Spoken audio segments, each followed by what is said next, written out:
Alright, good evening. Tonight I'm going to work through some maths problems. They're very similar problems to ones you might find on a certain project.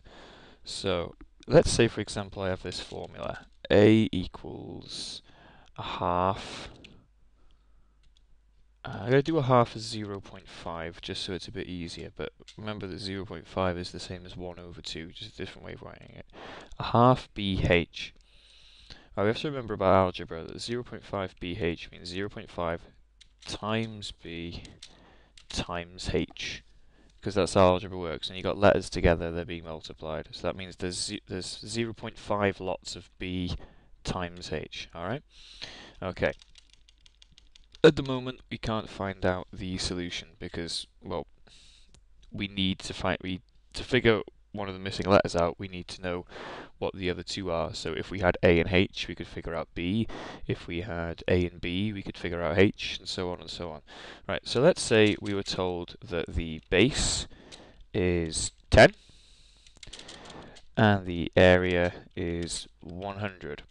So in this formula, area is base times height divided by 2, or half of base times height. What we're going to do is, before we mess around with the equation and start moving letters around, let's just put the numbers in. So area is 100, so replace A with 100. 100 is 0.5 times. Right, base is 10, so replace B with 10.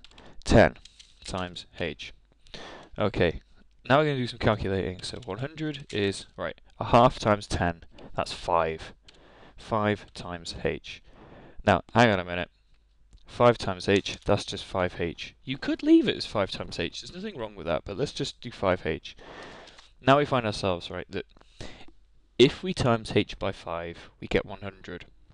Now, you might be able to figure that out in your head, but you need to prove it, okay? So, we have to undo timesing by 5, so we do the opposite of that. And the opposite of multiplying by 5 is, of course, dividing by 5, okay? So we divide everything by 5. So 100 divided by 5 is 20. And 5 divided by 5 is 1.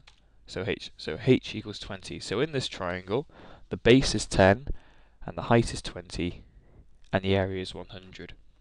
If you weren't sure of your answer, one thing you could do is actually try it out.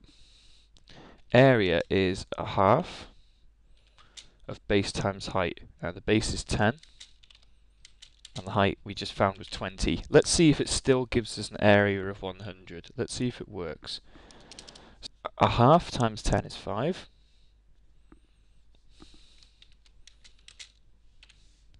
Times 20. And 5 times 20 is 100. So excellent. That works. So in this example, we had our equation, we put our numbers in, and we figured it all out.